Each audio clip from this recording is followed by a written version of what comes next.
and welcome to the Men on the Path to Love podcast. Bonus episode, Hormone Replacement Therapy, how hormones impact you and your relationship. I'm Bill Simpson, your host. You may be wondering, what the hell does hormone replacement therapy have to do with relationships? Well, Men on the Path to Love is about becoming the best version of yourself, right? Emotionally, mentally, and physically. Because the man you bring into a relationship matters. Your energy matters. Your vitality matters. Your health matters. In this bonus episode, you'll hear my compelling interview with Ryan Root, a biochemist, entrepreneur, and one of the most unconventional voices in the hormone optimization space. Ryan's amazing story is one of ambition, collapse, accountability, and redemption. From running one of the largest underground testosterone labs in the world, to going to prison, to rebuilding his life and founding the legit HormonesForMe.com and Dope Martian. Ryan brings a level of real-world experience and empirical knowledge that few people can match. And what I learned, when a man is depleted, exhausted, foggy, or disconnected from his body, it doesn't just affect his mood, it affects how he shows up as a partner, how he leads his life, and how he experiences purpose and connection. That's why this bonus conversation matters, as we bring it full circle into relationships. So stick around, you just might learn something. It's the Men on the Path to Love podcast. Welcome, Ryan, to Men on the Path to Love. Thank you. Thank you very much. Yeah, man. You'd reached out to me to be on the show, and your story really intrigued me. Years ago, I went through some hormone therapy, human growth hormone, testosterone, all these things to optimize my health. Not that I was trying to bulk up and do all that stuff. I just wanted optimal health, and I felt amazing, and it was a great journey. And I remember a female friend of mine said when she heard that I was taking testosterone, she was like, "Oh my God, are you going to be mean? And you're going to be violent and all this shit." Yeah. And I was like, no, I'm just optimizing my health. So yeah. I want to get into all about hormones and even how doing hormones together can enhance a relationship. Mm-hmm. Tell me your story, man. I mean, ex-con and man, I got to hear this. Tell your story. Yeah. Okay. Yeah, no problem. Yeah, thank you. A part of what my mission has been, right, is to debunk a lot of those myths. One of the reasons my story unfolds the way it does is because of the stigmatization and demonization of one of the most beneficial medications in the history of medications, testosterone. Right? Mm-hmm. It's really been misunderstood and misinformed. That's part of what the mission is to normalize the discussion. Let's start talking about it. Let's get the facts right, and let's debunk a lot of them or all of the myths. And like you just named one of them, right? So let me get into it and tell you how everything came full circle to where it is today. It started when I was younger. I now know I had low testosterone my whole life. Right? At the time I didn't know but now I can see all the symptoms were there. So when I was 13, I started getting picked on because I was skinny, right? And I didn't want to get picked on anymore, and it was hurtful. And I started lifting weights at that point because I didn't want to be skinny anymore. Now it worked to a degree, but I still didn't mature like my peers. I never grew facial hair till I started taking testosterone. I was fatigued, lethargic. I had to nap every day. I used to get called a lazy piece of crap by adults, and I thought this is just, I guess I can't do this life thing, right? Because I'm just tired all the time, and I'm not maturing right. And I was, consequently, I was depressed. I let myself get walked on. I was not confident. So in my early 20s, I started to realize I'm just not like everybody else exactly. So I started asking my doctors for help, and nobody would help me. They said that there's no way somebody in their early 20s can have low testosterone, so we're not even going to check you. They wouldn't even look at it. They wouldn't even check my labs. Well, I want to interrupt you there because I remember, I'm in my 60s now, and I remember a few years back, I was asking my primary care physician to test me for testosterone, see where I was, because I had done all that stuff in the past. And he said, "Do you have ED?" And I'm like, "No, man, I'm good." And he goes, "Well, I Yeah. can't. Insurance won't pay for it. I can't do it." And that's part of it, right? Like they think Yeah, it's just for erectile dysfunction. yeah. Testosterone is one of the foundational hormones in our evolutionary pathways. Right? Every vertebrate has testosterone. Even lizards, plants, most plants have testosterone and estrogen. Mm. It's a foundational hormone that's just necessary for everything. It signals. It signals metabolism. It signals neuroplasticity. It signals there's androgen receptors all throughout your body, in your brain especially, and it just has so many functions, so many foundational functions. And I want to get into all that, and I Yeah, interrupted your story. So you're in your yeah, 20s, okay. doctor saying, "Oh man, no way you have low testosterone." Yeah. So there you go. So I took my health in my own hands. I started taking testosterone at 23. Right? And as soon as I took it, very quickly, it dramatically improved my quality of life to the point where I lived two different worlds, two completely different lives. I suddenly became energetic, ambitious. I had motivation. I had confidence. Wow. Brain fog was lifted. I could actually just function better. I was more social. So, it was to the point of it wasn't just me that changed. It was the people around me that changed in accordance with the new me as well. Right. I don't want people to think it's only about muscle, but one thing that shows you that, because I worked out really hard because I was so skinny, like Hmm. I at least wanted to look normal, and I worked out as harder than anybody I knew, and I still maybe looked normal, right? Hmm. But I put on 32 pounds of muscle, and I was lifting tremendously more in just 5 weeks. Like my body Wow. was starved for testosterone. I hyper responded. I got a lot bigger, but also the other things, right? Like confidence and sense of well-being, motivation, ambition. Turns out I wasn't a lazy piece of crap. I just needed the right amount of testosterone. And how did you get this testosterone? You couldn't get it from the medical community, Right, right. right? So I had to source it on the black market. So I had to get it on my own. And it's part of the problem, right? Like we'll kind of go into that, but there's a need for this medication. Not only do people want it because it makes them feel better, but like we just discussed, it's one of the foundational hormones. And if the government and the medical community is going to put such restrictions and regulate it so heavily, that a black market is going to create, like they've fueled a black market. They've fueled Sure. this thing, right? Yeah, yeah. So, that's where I had to go. So, just an idea of what the way other people started treating me with the new me is that like now I would walk into a bar and heads would turn. I'd walk through that bar and people would part out of my way. People Wow. suddenly wanted to befriend me. The new confident person, even if people want to, we don't want to admit it, like our physical appearance is important to the way other people treat us, right? Hmm. Hmm. So people wanted to befriend me suddenly. I was instantly respected by everybody. While I was in college, I had a job as a plumber and I hated it. I was terrible at it. I wasn't going to be a plumber. It was just my summer job. And as soon as I started taking testosterone, I suddenly got a raise for no better reason than I stood before him with this new confident, stout person, right? Yeah. So the world started treating me differently. So my world changed. Like everything was just different, right? So I started reading voraciously. I've always been a science guy. I happened to be in school for biochemistry at the time. Hmm. So I tailored my degree to the study of hormones. I also read voraciously because as we'll learn here that there isn't a lot of official information on hormones. They do not learn about it in medical school. The science books, the medical books do not write about it.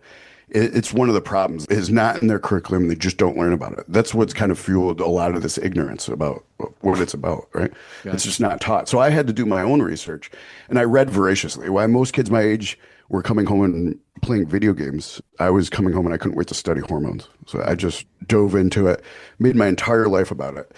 I started to really understand it. So now other people came to me and they said, I've seen how you dramatically improved your life. How did you do that? So I said, well, let me show you. So I started helping other people. When I started helping others dramatically improve their quality of life, the admiration, the gratitude that I received from helping other people, it just drove a dose response, dopamine, oxytocin, serotonin, endorphins, Just by helping others. just by helping others, right? Yeah, and we evolved to be social creatures, so we produce those neurotransmitters when you help others, right? So, Sure. so that drove a passion, right? So now I'm getting dopamine from helping people, and it drove a passion, and I made my life about it. I finally found my niche, right? Like I was still in my early 20s, and to that point, like a lot of us are like this in our early 20s, but we don't know where we fit in. We don't know exactly what we're doing. We don't know Yeah. what's going on. But my niche started to illuminate before me, right? Like I was good at this, and I was better at than anybody else I knew at it, and I can actually be a benefactor to society by helping people. So I continued to do that. Wh- One day, one of my clients said, "Hey, there's some people doing this online, and you're more knowledgeable than them, and you have better prices, and I could bring it to the people." So naturally, I went and I checked online, and sure enough, I researched it. I could do this better than anybody else on there. So it was an arduous process. After some time, I built a website. I didn't know how to do that. I had to get help. So I had to do all these steps, but eventually I got there and I became what's called a source on this site. This source forum is what it's called. And it turned out to be the largest source forum in the world. Right? There's millions of Wow. unique hits a month. Hmm. So I became a source on this forum, but still there's 1,000 sources on there. And how do I stick out, you know? And so I just had a duffel bag full of testosterone and its derivatives and a laptop. And that's all I had. I was, I enjoyed helping people, but at the time I also just had a lab tech position at a local hospital and I only made like $270 a week. Right. Hmm. And I couldn't afford to live. The only reason I wasn't homeless is because I lived in my grandmother's house. Right. And I didn't have to pay rent. But other than that, I could barely afford to live. So I was helping people, and at some point, I figured I had to monetize this thing I was doing, right? So I was hoping that I could help people and make an extra 200 or 300 extra dollars a week, right? This was like 2010 Hmm. time, and I was hoping because that would make me comfortable. But I thought that was too much. Like, how am I going to find clients to make that much to make even 200 or 300 extra dollars a week? Hmm. Like I thought that was overzealous, right? So by implementing just a few simple good business practices that no one else was doing, the business just blew up. So again, I hope to bring in 200 to 300 extra dollars a week. Yeah. Within 6 months, I was bringing in $21,000 a week. Whoa.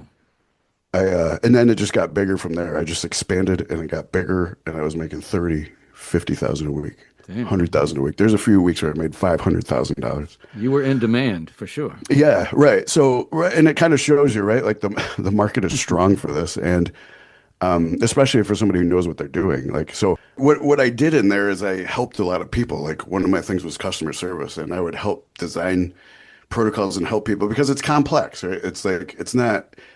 I could give the same protocol to 1,000 people. I'm going to get 1,000 different responses. So Of course. it takes a really knowledge and understanding of the deeper mechanisms and just experience where I've seen this thousands of times. So I really now I'm honing my skill on a unique scale because I must have guided 20,000 people through the use of these hormones. Mm. And now I was just gaining this expertise that nobody else is going to have because I'm doing it on a scale that no one else is doing. All right. So eventually it caught up to me in 2015, September of 2015, I was indicted by Operation Cyberjuice, which was a federal program to kind of stop this internet sale of testosterone and its derivatives, steroids, essentially. And I was indicted. I was sentenced to 6.5 years in prison. I'm curious, like, did they contact you online? Did they come knocking on your door? Like, what? Yeah, yeah, okay. So I lived in a penthouse overlooking Manhattan, Hmm. and one day in the morning, they had been doing an investigation for 2 years. I didn't know it. I did my whole reign was like a little over 5 years, and then the last 2 years they were doing an investigation, and then it all culminated. 2015, I was in my penthouse overlooking Manhattan, and I got a knock at the door at pounding on the door at 5 a.m. Mm. And I actually got mad. I was like, "Who is knocking on my door?" Like, and Really? I threw my shirt on and I went out there. I'm going to tell this person you don't pound on my door. And I went there and threw the door open, and it was like 15 FBI agents Jeez. in bulletproof vests with guns pointed at my head. Man. Um, Whew. Man. I was sentenced to 6.5 years in prison. In prison, I used my time wisely. I studied business voraciously. I wrote a business plan to actually do this legitimately. I had a mentor that I wrote a business plan with, somebody who's, a business genius. Hmm. So we sat there and for almost 2 years, we wrote this business plan and just refined it and honed it. And then when I got out, I executed on this business plan. So here we go. Now I own hormonesforme.com, which is a clinical arm of for hormone replacement therapy. We have 50 states, so we're nationwide. And we boast the most knowledge, the best customer service. I knew I could build this better than anybody else. So that's what we did. Now, what did all my experience in this story get me? Well, it, again, as I indicated before, I experienced this on a much more vast level than any physician, any endocrinologist, because again, medical doctors go to medical school, they study a broad range of topics, very little of which has anything to do with hormones. And then it's so demonized and stigmatized that they don't use it in practice. They very rarely use it in practice. So Yeah. I have studied solely this field for 25 years now, and I've guided 25,000 people through the use of hormones. I've just experienced this on a more vast level than just about anybody in the world. I'm curious as to what made the difference between legit and illegal. Yeah, right. So the illegal path was just getting the raw powders from China. We had it imported from China. And then I set up a lab operation to mix it all up and make our own testosterone and derivatives. I would rent out a building just to have this lab setting and we would do it. We would do it some there. Some people Kind of sometimes like a meth lab, but you were doing testosterone. right, yeah, but it was testosterone, right? Yeah. Right. Yeah. I mean, we used like hoods and ventilators, so it was like, it was a sophisticated lab. Right, But I got you. yeah, it's a lab like that. So yeah, what I want to highlight here is, okay, so now this is a story of redemption. The whole time I knew what I was doing was illegal. So it's not like I was caught off guard. I knew what I was doing was illegal. Again, I drove this passion. Another one of the things is I had addiction problems when I was younger. I am an addict, but I've been sober now for over 10 years. I had addiction problems, and I had one felony, but it kept me from really advancing in my career. So I'm sitting there, and everything just kind of came right to build this empire because I tried to get so many other jobs. I couldn't get one because of my felony. Sure. I was barely able to survive on my own. I needed to make some more money. I had nothing to lose. Had I been in medical school or something, I never would have done this because I had a promising career going. But I made some mistakes, but it also it kind of just created this thing, right? And mainly what I want to highlight here is that I understood what I was doing was illegal, and I am accountable for those actions, and I understand that. And I did my time. I went to prison. Your time. Yeah, exactly. I got it. I did the wrong thing. We're a product of our experiences, right? So I failed a lot, and now I'm a better person for today for all those experiences. I always tell people, if I could go back and change anything, I wouldn't change a thing. Even though I had a lot of trials and tribulation, I hit rock bottom. I was at rock bottom for a long time. It all created the better person I am today. Yeah, you had to go through all that to be who you are today. Yeah. So now it's a story of redemption, right? It's about doing this the right way. It's about doing this legitimately, legally, with long-term health and safety in mind for people. And we do that by partnering with providers, right? So the thing that makes us different is, and we vet the providers with people who really understand hormones and understand how to do this properly in a way that I know how to do it. Right. So I can vet the providers, and we use specific providers that really know how to do this properly. And we have 4 providers now, and we're gaining more, but we have 50 state coverage. We kind of built this system to be able to treat our national audience, and we push them to the providers depending on what state they are in, and maybe some other specifics. Well, that's just an awesome story, man. I mean, coming full circle to where you are today. And you've already explained some about hormone replacement therapy and all that you're doing. Let's just take some time to explain to the folks who are wondering, just tell a little bit more about it and what it can do for folks. And Sure. all that. Well, there's a couple of things I'd like people to get from this podcast, and we'll bring it around full circle to what this podcast is about. But the first thing I want people to understand is that testosterone, hormones in general, have been demonized and stigmatized for decades and decades, unfairly. And they are not, every single risk factor has now been debunked for testosterone and estrogen and progesterone. Really? Every single one? All of it been debunked. So recently, the FDA took the black box warning off of women's HRT, estrogen and progesterone, because there's no evidence that it actually did increase any risk for cancer. In fact, it suppresses many forms of cancer or causes blood clots. Right? The black box warnings were put on, and that stigmatized it. Same thing for testosterone. There was a black box warning on, and about 6 months ago, they took that black box warning off of testosterone, which indicated that it could increase the risk for cardiovascular disease, because it doesn't, and it never did. there was just, again, with the stigmatization, the FDA at the time, this was back in 2015-ish, with all the stigmatization happening, the FDA was just quick to slap a black box warning on there with very little data and some poorly run data. Yeah, I was going to ask, how did they come up with that conclusion?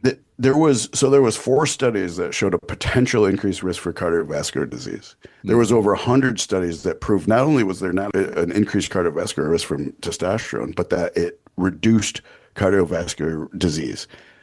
Testosterone is actually cardioprotective, but the FDA listened to those 4 studies mainly because of stigma. There's just this like the culture itself was rooted in this steroids are legal. Like if you hear the word steroids or anabolic steroids, right, you think negative. Well, those are bad things. Right? Well, and you think of the athletes that get, fined. That's and all exactly the, it. Right. So it comes from that too, right? So you realize that the stigma didn't come from one thing. It was this coalition of different factors. And another one is exactly what you're talking about. In the 1990 Steroid Control Act, which is where they controlled testosterone, they put it as a Schedule III controlled substance, testosterone, all the derivatives.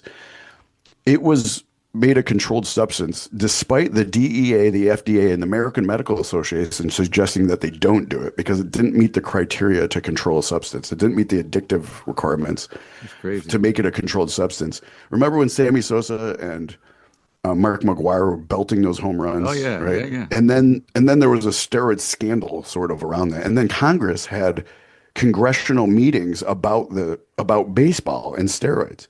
Now, what does Congress have to do with steroids and baseball? Like, what is it? Yeah, there's really. there's no relevance there. They never should have been involved in that, but they were.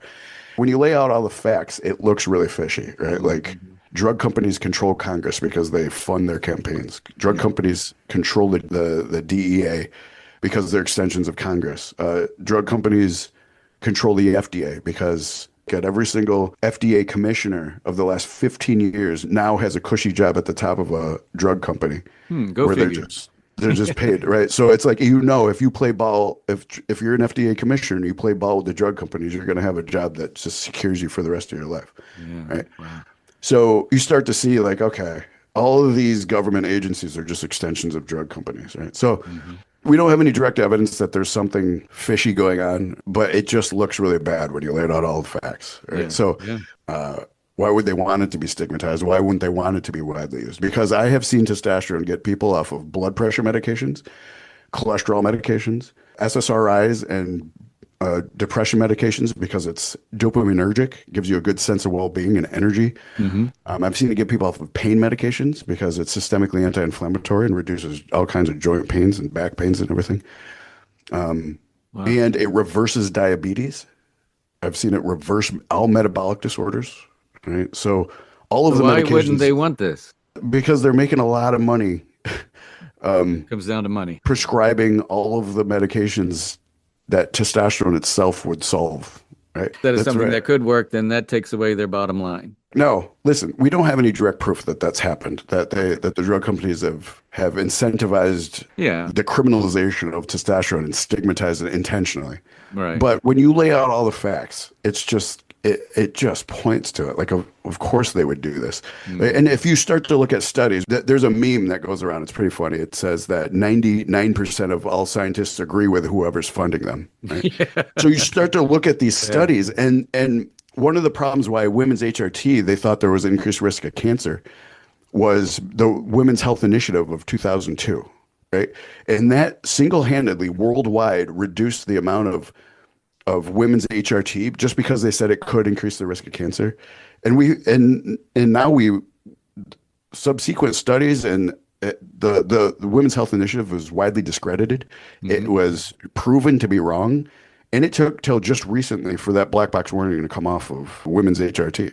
Why? Because of one study was promulgated throughout the world, and it just put it into everybody's head this could cause cancer. And it was promulgated. The original authors have now retracted their statements for that study, but those retractions, the other studies proving it was wrong, were not promulgated. Only the original study, which had resounding effects for the next 20 years. Sure. Women's HRT is incredibly beneficial. It reverses metabolic disorder. It helps with bone strength and prevents bone fracture, reduces fall risk, prevents dementia, prevents cognitive decline. All of these massive benefits. There is hundreds and hundreds of millions of women who were not able to experience the dramatic improvement in quality of life, who had to live a life of despair and menopause because of this one poorly run study that is now proven wrong. Yeah. Wow. Right? Yeah. What I want to say is testosterone is not dangerous at all. Every single risk factor in women's HRT, every single risk factor has been debunked. Only benefits if used therapeutically. And that hormone deficiency is much more pervasive than understood. We live in a time of environmental toxins. It's been proven. There are studies out that prove that the food you eat, the pesticides used, the antifungals, the plastics in the environment, the soaps you use, the receipts, ink and receipts have been known endocrine disruptors. It's in the things you touch, the water you eat, the water you drink, the food you eat. It's in everywhere. And they're endocrine disruptors, which are destroying people's hormones. And it is pervasive. It's much more common than people understand. Thanks for clarifying and bringing attention to all that. Now I want to come full circle again to, men on the path to love. It's all about relationship, man. And, Yeah. ED, erectile dysfunction, that can definitely mess up a relationship, Yeah. but that's not what testosterone's all about necessarily. So Yeah. how can this hormone therapy, hormone replacement therapy, bring that into light in terms of relationship? Sure. The number one email or sentiment I received, and the whole time I was doing this when I was doing it in my illegal operation until still today when I'm doing it in my legal operation, the number one thing that people wrote to me, and I get this every day, like a lot of men and women saying thank you. They tell me thank you. Thank you for making me a better husband or wife to my partner. Thank you for making me a better father or mother to my child. And thank you for making me a better supporter of my family. And what is it that makes them better? What makes them better is there's a few things here. The energy, the motivation, the ambition, right?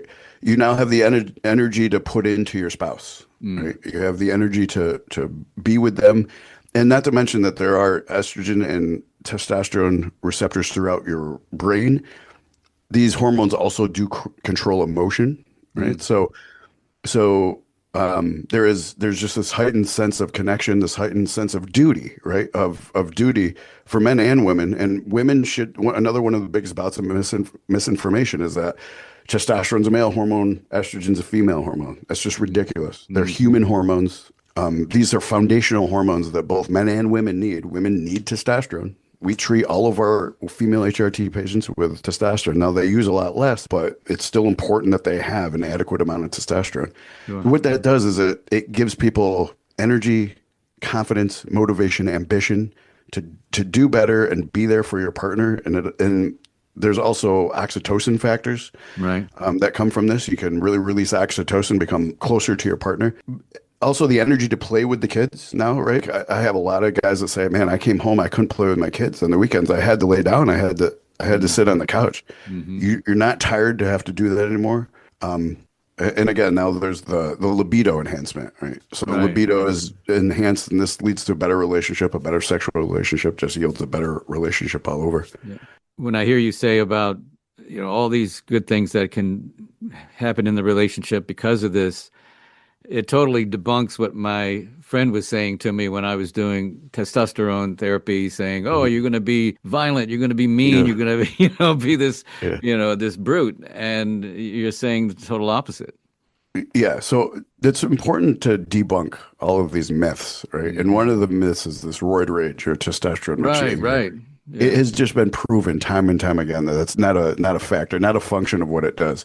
So there was a study done on rats, right? And in this study, one of the problems with making testosterone a controlled substance is that it makes it difficult, if not impossible, to research on humans, right? So we don't have a ton of human research because it's been a controlled substance and it's difficult.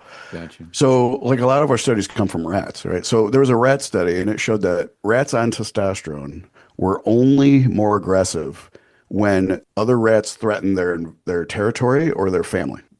And they said in other circumstances, testosterone, rats who were taking testosterone had no further aggression, right? So I Gotcha. think you and I could both agree having something that makes you only more aggressive in defense of your family and your home Mhm. is a positive thing. That's not a negative thing. Right, right. There was another Robert Sapolsky, a world-renowned neurobiologist. He has written several books where he teaches, and his famous quote is testosterone gets a bad rap, right? Hmm. Hmm. And so they did this study where they had people on testosterone playing this game and people who weren't taking testosterone. And there's certain rules to this game, and the people on testosterone, they just did what it took to win the game or be better, Hmm. right? And a lot of times, if in the game being altruistic gave you status or made you win the game, Hmm. then they would be more altruistic, right? So aggression wasn't really a function of it, right? Testosterone just motivates you towards achievement, right? Okay. Doing better. And this is why people also thank me for allowing them to be a better supporter of their family.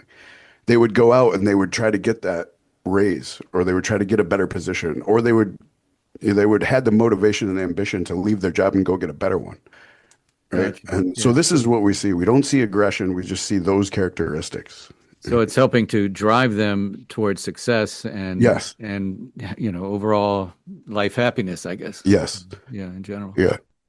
I did a video. I could actually send you a link of this podcast I did on couples using HRT together. Hmm. What I have seen is like a lot of times just the man will come and want testosterone, right? And we'll give it to the man. The male gen starts to do better. He's more energetic. He has a better sense of well-being. He's more confident. He looks better because it's reversing his metabolic disorder. He's losing fat, gaining muscle, just feeling better and looking better and doing better all over. And sometimes I have seen this before that when the female is not doing any of this, she feels like left behind. I can see There's that. this disparity in how well people are doing, and then that can lead to some animosity. However, that's why I always tell all my patients, I say, do it together. Like if you have a wife, do it with your wife. Like this is important. Do it together. Hmm. Do hormone replacement therapy together. When couples do this together, it brings them closer together. They have this new thing that they're doing. They're both accelerating and improving their lives together in this new thing, and it brings them closer together. We scoured Reddit and we found a lot of Reddit posts about couples who are doing hormone replacement therapy together, and it just brings them close together. Are their Absolutely. marriages better? Obviously their sex life is better. They just feel closer, and their marriage is better. And you can see a lot of examples of that. We did a whole podcast. Yeah, man. Ryan, you've just shed a whole lot of light on a subject, like you said, that's been stigmatized, and seeing what it's done for you and all of your clients, your patients. I really appreciate you taking the time to share this with me. Any last minute things you want to throw in before we sign off? Yeah, I would just like to say if anybody is curious, like you can always reach out to us at hormonesforme.com. I have a Hormones for Me YouTube podcast. We actually do live shows where we educate about hormones. I also have a Dope Martian podcast where we have a new company called Dope Carp Martian, and that's going to be really educating people on a lot of different things. But hormonesforme.com is where you can come. The first step is if you're curious about it, let's get your blood work and let's talk about it. We'll help you do that for free. And in order to get that blood test, how do you prescribe that? And does insurance cover that, just for those who are curious? Yeah, so we find other ways besides using insurance, just because even though insurance will cover it a lot of times, sometimes they won't, and then they'll kick it back and they try to charge you a large price. Hmm. So it depends on what state you live in. For most states, we can just use a third-party blood work company that's not too expensive at all to get your blood work. And for certain states, we would have to write you a blood order because they don't allow third-party blood work. Gotcha. But so it just depends on where you live. But if you just reach out to us, we'll walk you through the whole process. Awesome, man. And I'll have all that information you mentioned in the show notes, so links and everything. Well, That's once great. again, Ryan, thanks so much, man, for taking the time to enlighten us today. And I wish you continued success with what you're doing, man. Doing great stuff. Great. Thank you very much. And thank you for everything. You do a lot to help people, and we all really appreciate that. Thanks. And that will do it for this bonus episode of the Men on the Path to Love podcast, Hormone Replacement Therapy. how hormones impact you and your relationship. I want to say thanks again to my guest, Ryan Root, for sharing his amazing story and wisdom with us. You'll find Ryan's contact information and the links in the show notes. And if you got something out of listening to this podcast, then please share the link to this podcast and share the love. And until next time, keep your heart open and stay on the path to love.